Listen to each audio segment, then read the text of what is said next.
Imagina que amanhã, assim, num cenário completamente imprevisível, o presidente e o vice-presidente do Brasil simplesmente desaparecem. Uhum. Fica um vácuo total e absoluto de poder ali no topo do país. O que acontece na manhã seguinte? Muita gente pensaria em caos, né? Pois é, caos nas ruas, uma corrida militar pelo controle, ou, sei lá, as instituições entrando em colapso. Mas, na verdade, não. Exato, não mesmo. O nosso livro de regras, a Constituição de 88, possui uma matemática tão fria e milimétrica para esse cenário apocalíptico que prevê o destino da nação em frações de dias. É impressionante, não há espaço para improviso. É o manual de sobrevivência institucional mais detalhado que se pode conceber, sabe? E isso está longe de ser um acidente. Uhum, tem um contexto histórico forte aí. Com certeza, o texto constitucional brasileiro foi desenhado por quem tinha um trauma muito recente e profundo de rupturas democráticas, governos de exceção. O maior medo dos constituintes não era um governo ruim. Era o vácuo de poder. Exatamente. O abismo de um vácuo de poder. Então, cada vírgula ali existe para garantir que a máquina continue rodando, não importa quem saia de cena. E é exatamente esse manual de sobrevivência que a gente vai decodificar no nosso mergulho profundo de hoje. O material que consolidamos para essa análise é um compilado denso, bem robusto e extremamente técnico de direito constitucional, totalmente focado na anatomia do poder executivo. Um prato cheio? Sim. E para quem nos ouve, eu já deixo um aviso inicial aqui: entender essas engrenagens não é um exercício teórico só para quem presta concurso público, viu? É um mapa para compreender como o poder real funciona no dia a dia. Com certeza. Como ele é transferido em momentos de crise e talvez o ponto mais crítico, como ele pode ser arrancado de alguém de forma legal. Sem dúvida. Nós criamos um sistema gigantesco para garantir que a principal cadeira do país nunca fique vazia. Mas a verdade é que mesmo quando essa cadeira está ocupada por alguém no auge da sua popularidade, a estrutura ao redor é desenhada para amarrar esse líder. É o Leviatã amarrado, né? É a definição clássica. O poder da caneta é imenso, mas cada milímetro de movimento desse gigante está previsto, regulado e, em muitos casos, vigiado de perto. E para a gente entender como esse poder é vigiado, primeiro precisamos dimensionar o tamanho do monstro, digamos assim. O nosso material deixa muito claro que a Constituição consagra um executivo monocrático. Isso, que bebe diretamente da fonte do modelo norte-americano. Exato. E lendo essas fontes, eu como apresentadora, fiquei pensando na iniciativa privada, sabe? É como se o sistema brasileiro exigisse que o presidente fosse simultaneamente o CEO implacável da empresa e o embaixador da marca que só participa de eventos de gala. Nossa, essa analogia corporativa funciona perfeitamente para ilustrar o peso da função.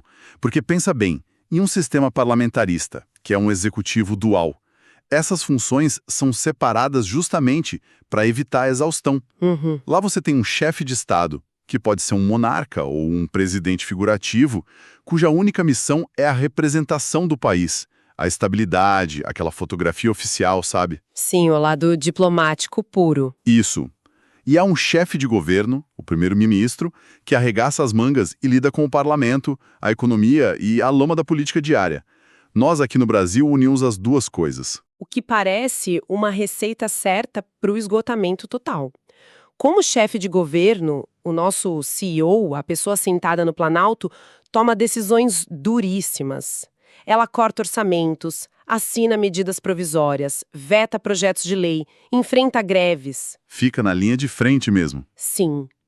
Mas na mesma tarde, como chefe de Estado, que seria o embaixador da marca, ela precisa colocar um terno super alinhado, sorrir para câmeras, receber chefes de Estado estrangeiros e representar a soberania intocável do Brasil lá fora.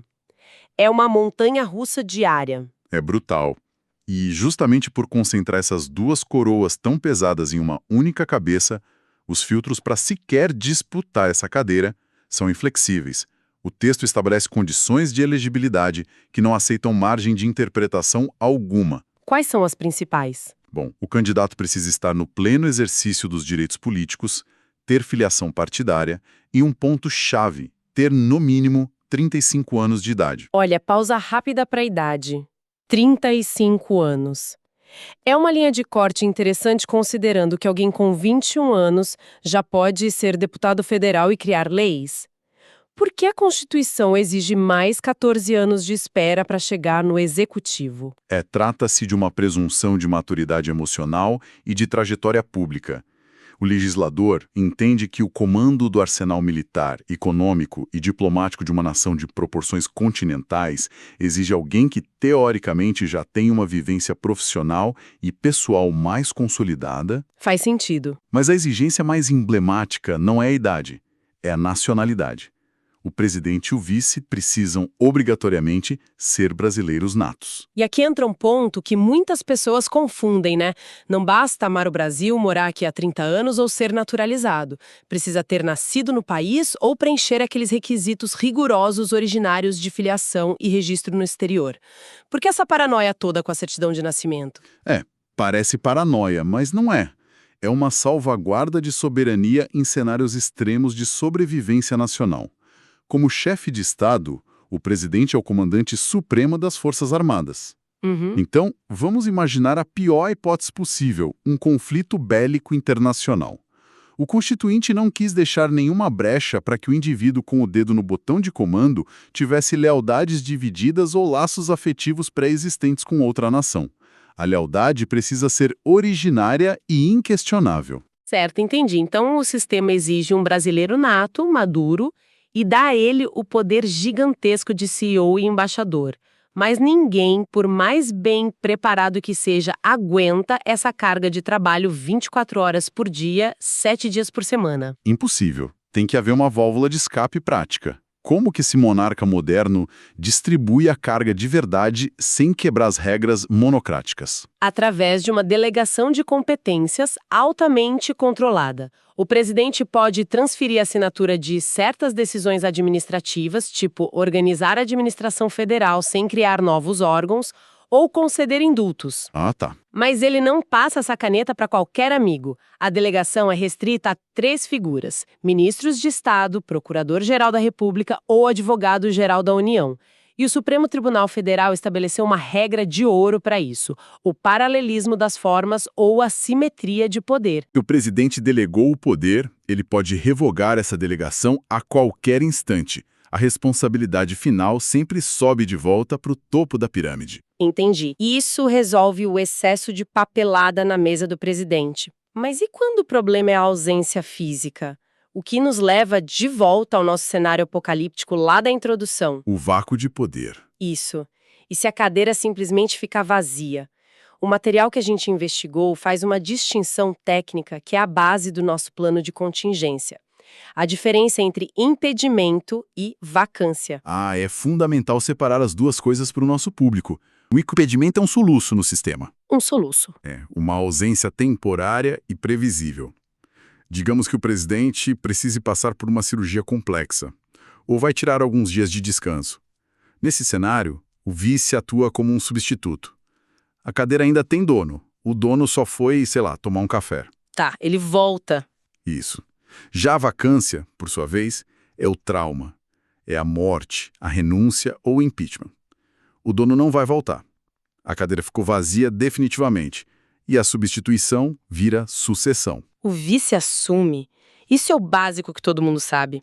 Mas é a arquitetura da fila de espera depois do vice que me fascina. É complexa. Muito. Se o vice também cair, o dominó sucessório aciona o presidente da Câmara dos Deputados. Se ele não puder, entra o presidente do Senado Federal. E num caso de colapso quase total, o presidente do Supremo Tribunal Federal assume. Tem uma lógica muito clara e intencional por trás dessa ordem específica, não tem? Por que deixar o juiz por último? Tem uma lógica belíssima de preservação da legitimidade democrática. O poder num Estado democrático de direito emana do povo, certo?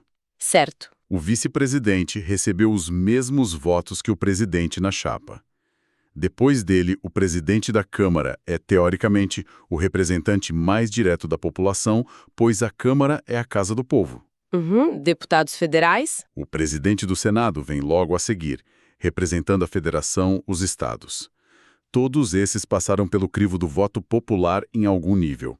Já o presidente do STF, embora tenha notório saber jurídico e aprovação do Senado, nunca recebeu um único voto do cidadão na urna para estar ali. Nossa, é verdade. Portanto, a caneta presidencial só vai para as mãos do judiciário quando todas as opções legitimadas pelas urnas se esgotaram. Caramba!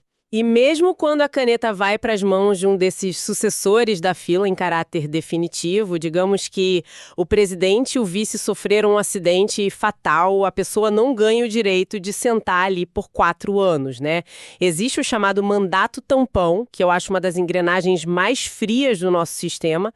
A regra é dividida ao meio, dependendo do calendário. Como que esse relógio de emergência funciona na prática? Funciona com base em quando o colapso duplo acontece. Se a vacância do presidente e do vice ocorrer nos primeiros 2 anos do mandato, o sistema aciona o alarme máximo de legitimidade. A Constituição ordena que o povo volte às urnas em 90 dias para uma eleição direta. Um novo pleito nacional inteiro é organizado a toque de caixa. Meu Deus, que deve ser um pesadelo logístico colossal para a justiça eleitoral. Absoluto. É parar o país. Mas se essa dupla vacância ocorrer na segunda metade do mandato, ou seja, nos últimos 2 anos, a engrenagem muda. O sistema diz, olha, estamos perto demais das próximas eleições regulares, não vale a pena parar o país inteiro. Então, realiza-se uma eleição indireta. Indireta?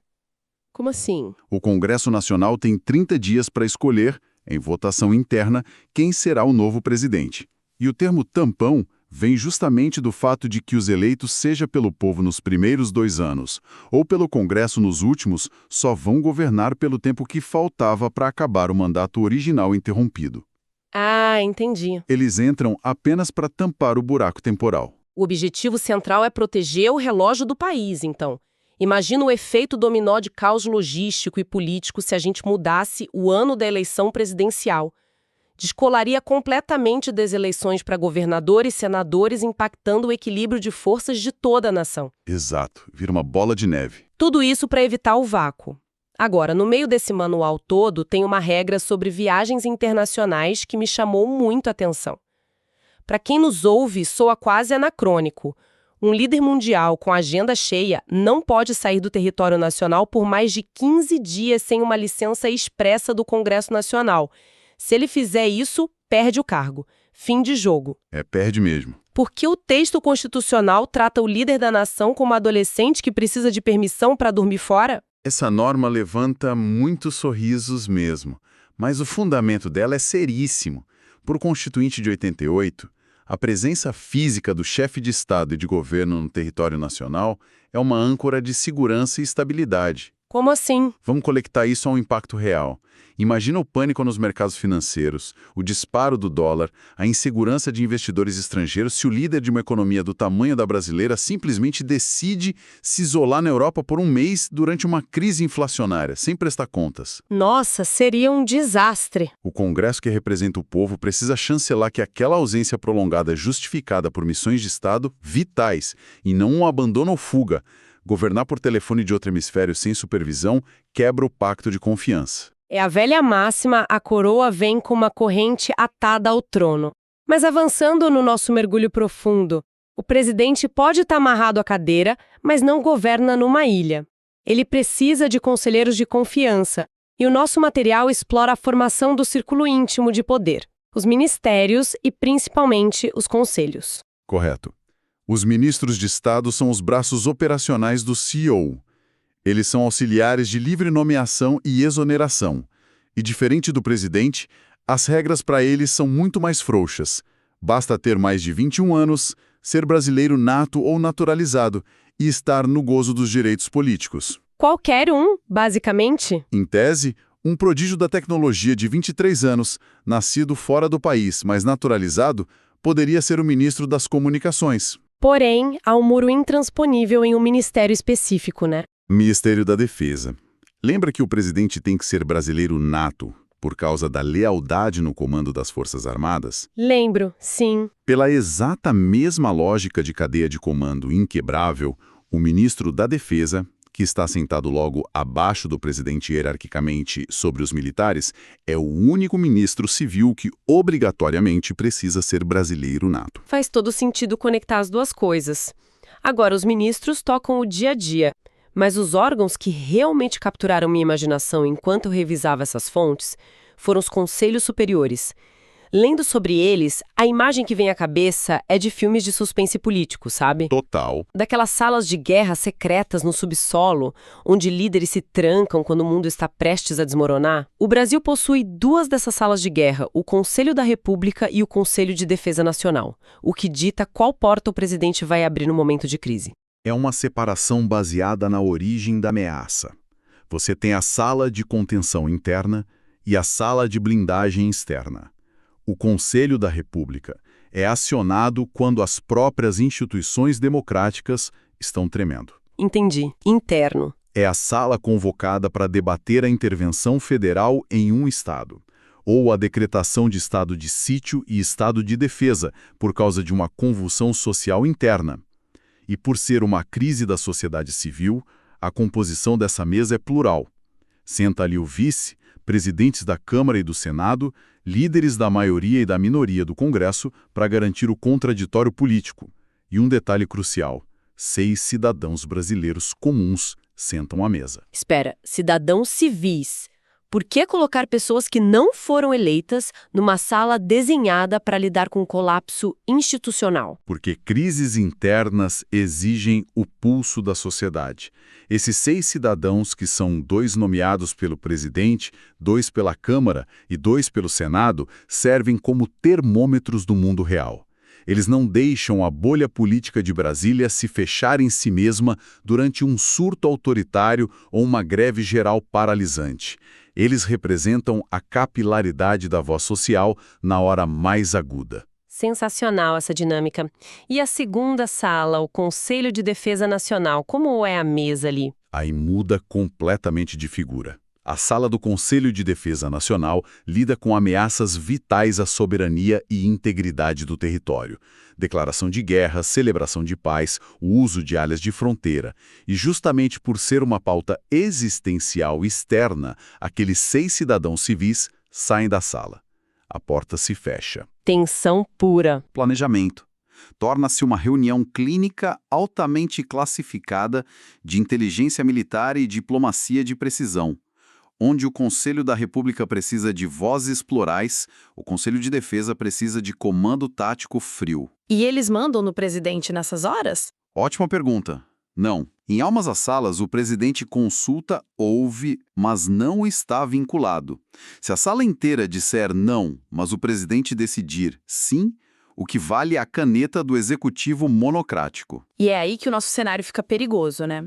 O que acontece quando o dono da caneta, contrariando conselhos e regras, resolve rasgar o manual e governar fora das margens? É nesse ponto que o sistema levanta sua principal ferramenta de contenção, a área do freio de mão institucional, crimes e punições no cargo máximo. Exatamente. O nosso compilado divide as transgressões presidenciais em 2 grandes estradas: crimes comuns e crimes de responsabilidade. Qual é a fronteira exata entre eles? A fronteira é a natureza da quebra de confiança. Um crime comum é uma infração que qualquer pessoa pode cometer. O que está no Código Penal, um esquema de corrupção passiva para desviar verbas, falsidade ideológica ou até um crime grave contra a vida. Tá. Já o crime de responsabilidade não é um crime na acepção penal, de mandar alguém para a penitenciária. É uma infração de natureza político-administrativa. É usar a máquina do Estado de forma leviana, desrespeitar o orçamento aprovado, atentar contra a separação dos poderes ou a probidade na administração. É esse caminho que deságua no temido processo de impeachment. Deixa eu ver se eu entendi a dinâmica prática de como esses processos andam, porque o material fala em juízo de admissibilidade. A Câmara dos Deputados é basicamente o leão de chácara da balada política, certo? Gostei da analogia. Se alguém acusa o presidente, seja de crime comum ou de responsabilidade, a Câmara olha a identidade política e diz quem entra ou não na área de punição. Mas o leão de chácara não decide a sentença lá dentro. Quem julga de verdade é o gerente do estabelecimento, seja o Senado ou o Supremo Tribunal Federal. Faz sentido. A imagem do leão de chácara descreve com exatidão o juízo político de admissibilidade. A Constituição estabelece que, para o presidente ser processado, seja qual for o crime, 2/3 da Câmara dos Deputados precisam autorizar. E veja, a Câmara não analisa provas processuais rígidas para prender o presidente. Ela analisa o impacto institucional. Como assim? Os 513 deputados avaliam: o país aguenta o trauma de processar seu líder agora. As evidências são graves o suficiente para paralisar o executivo. Se o leão de chácara barrar a entrada, o processo morre ou fica congelado. Se a Câmara der o sinal verde, aí sim passamos para as mãos do gerente. E os caminhos se dividem aí. Se for crime comum, o gerente é o Supremo Tribunal Federal. Se for crime de responsabilidade, o impeachment, o gerente passa a ser o Senado. E lendo as regras do Senado, há um detalhe que transforma completamente a casa. Eles deixam de ser parlamentares comuns e o Senado se transmuta num tribunal, um órgão judicial híbrido. É o momento de maior tensão institucional desenhado pela nossa Constituição. Quando o Senado inicia o julgamento do impeachment, o presidente do Senado sai da cadeira central e quem a ocupa é o presidente do Supremo Tribunal Federal. Que imagem forte. É a materialização máxima dos freios e contrapesos. O poder legislativo julgando o líder do poder executivo sob a batuta de moderação processual do líder do poder judiciário. E no segundo em que o Senado instaura esse processo ou o STF recebe a denúncia de crime comum, aciona-se o freio de emergência prático. O presidente é suspenso de suas funções por 180 dias. Ele precisa soltar a caneta para não usar o peso bilionário da máquina do governo para comprar sua própria absolvição, certo? Exato, é uma quarentena de poder para garantir que o julgamento ocorra em pé de igualdade, sem o réu controlando o diário oficial e o orçamento da União. Maravilha.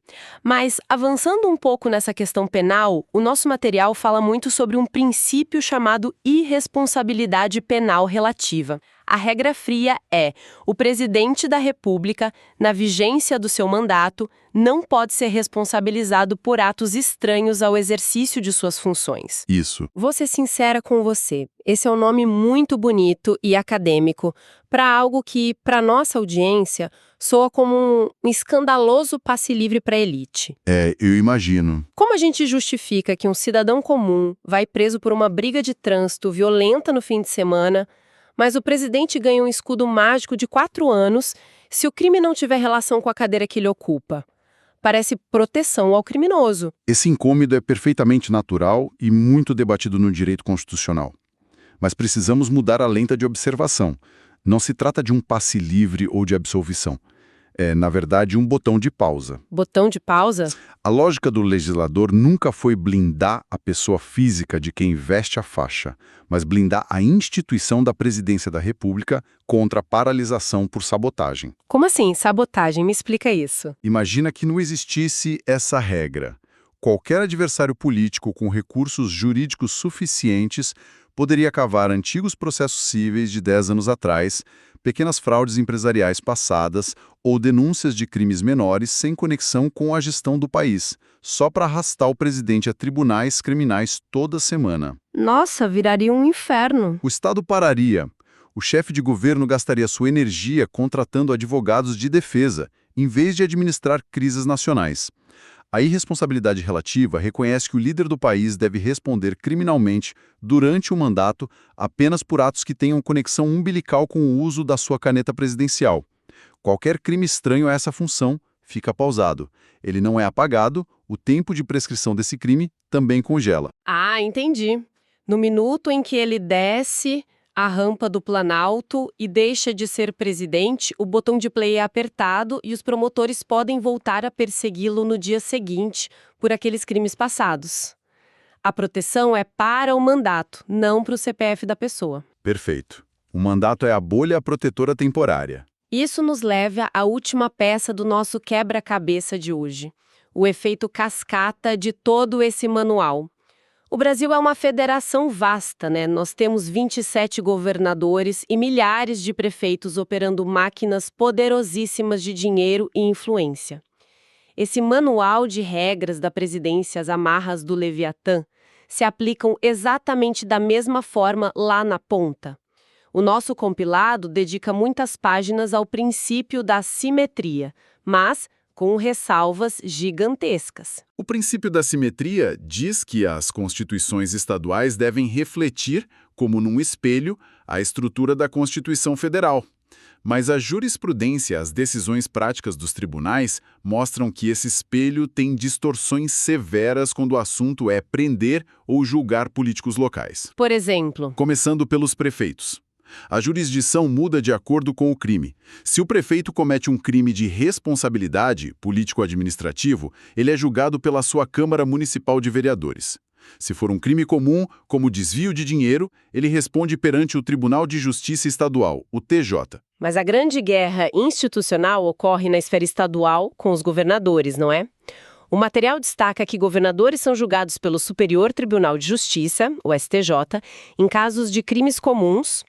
E aqui tem uma reviravolta na jurisprudência que quebra a simetria com a presidência. Uma reviravolta enorme. O STJ recebe a denúncia criminal contra um governador e decide afastar ou não essa pessoa do cargo sem sequer perguntar para a Assembleia Legislativa do Estado. Quer dizer, o STJ simplesmente atropela o leão de chácara estadual. Atropela, e isso foi uma evolução interpretativa vital do Supremo Tribunal Federal. No âmbito federal, a gente viu que a Câmara dos Deputados precisa autorizar o processo contra o presidente, certo? Sim, os 2/3. Os estados, usando a desculpa da simetria, escreveram em suas constituições que a Assembleia Legislativa precisaria autorizar o processo contra o governador. Mas o STF percebeu que isso estava criando feudos de impunidade intocáveis. Ah, claro, porque os governadores controlam as assembleias. Exatamente. Assembleias legislativas, muitas vezes controladas politicamente pelos governadores por meio de emendas e cargos, nunca autorizavam as investigações criminais contra eles. Era uma proteção entre amigos. O Supremo interveio e disse: chega. O Estado não pode legislar sobre direito processual. O STJ não precisa pedir licença a deputados estaduais para investigar e processar um governador por crime comum. Nossa, isso cria um cabo de guerra invisível que o nosso material deixa muito claro na forma como a jurisprudência evolui. Fica nítido o choque entre um instinto de autopreservação local e a mão pesada de Brasília. Lendo isso, a gente se pergunta por que as constituições estaduais insistem repetidamente em criar leis de imunidade próprias, tentativas de criar blindagens de irresponsabilidade relativa para os seus governadores, se eles sabem que o STF vai invariavelmente derrubar isso. Porque a classe política opera sempre no limite da expansão do próprio poder. É a tentativa constante de criar mini-presidências inatingíveis em cada unidade da federação. Mini-presidências? Adorei o termo. É o que tentam ser. Quando o governador tenta garantir o foro por prerrogativa de função para todos os seus aliados numa mesma investigação para arrastá-los ao STJ e tirá-los da primeira instância, ou quando a Assembleia tenta dar a ele o escudo de que só pode ser preso em flagrante delito inafiançável, eles estão testando as cercas do sistema. E o Judiciário atua como o zelador dessa regra, podando as tentativas estaduais de hipertrofiar o Executivo local. O recado de Brasília é bem claro: vocês são governadores, não monarcas regionais. Chegamos a um cenário incrivelmente denso para o nosso público. Tentando encapsular o nosso mergulho profundo de hoje, o Poder Executivo no Brasil se revelou de fato um leviatã meticulosamente amarrado. Exploramos a arquitetura do cargo, a necessidade quase paranoica de um brasileiro nato no comando e como as engrenagens de sucessão são desenhadas para que a legitimidade democrática demore o máximo possível a sair do Congresso e ir para o Judiciário. E não podemos esquecer dos conselhos. Sim, nós passamos pelos conselhos de contenção de crise e, por fim, detalhamos a mecânica do impeachment e do julgamento criminal, desde o botão de pausa dos processos até a guerra de foice que acontece nos estados. É a síntese de um ecossistema projetado não para o cenário ideal, onde a ética impera, mas para o cenário de falha crítica, onde não se pode confiar na boa vontade de quem ocupa a cadeira, o país se fia na força cega e burocrática das correntes que o cercam. O que, sem dúvida, me deixa com uma provocação final, uma reflexão que vai um pouco além das linhas jurídicas do material técnico que dissecamos para quem nos ouve. Considerando quão obsessivamente detalhada é a Constituição sobre a perda de mandato, a substituição e as punições estipulando frações de votos necessárias, arquitetando tribunais mistos de deputados, juízes e senadores e prevendo até mesmo o destino de um líder viajante, será que essa estrutura hiperelaborada serve de fato como uma vacina robusta que salva o Brasil do abismo nas piores crises? É uma ótima pergunta. Ou será que, por ser um roteiro de destituição tão minucioso, previsível e bem escrito, ele acaba se tornando um manual de instruções convidativo para a instabilidade política constante? Em outras palavras, quando se desenha uma guilhotina tão perfeita, a tentação de usá-la não aumenta? Fica essa reflexão sobre a cultura de crises do nosso sistema para nossa audiência pensar depois desta análise de hoje. Porque de uma coisa temos certeza, o manual existe e as engrenagens nunca param de girar. Um ponto fundamental para encerrar. Foi excelente. Até a nossa próxima análise.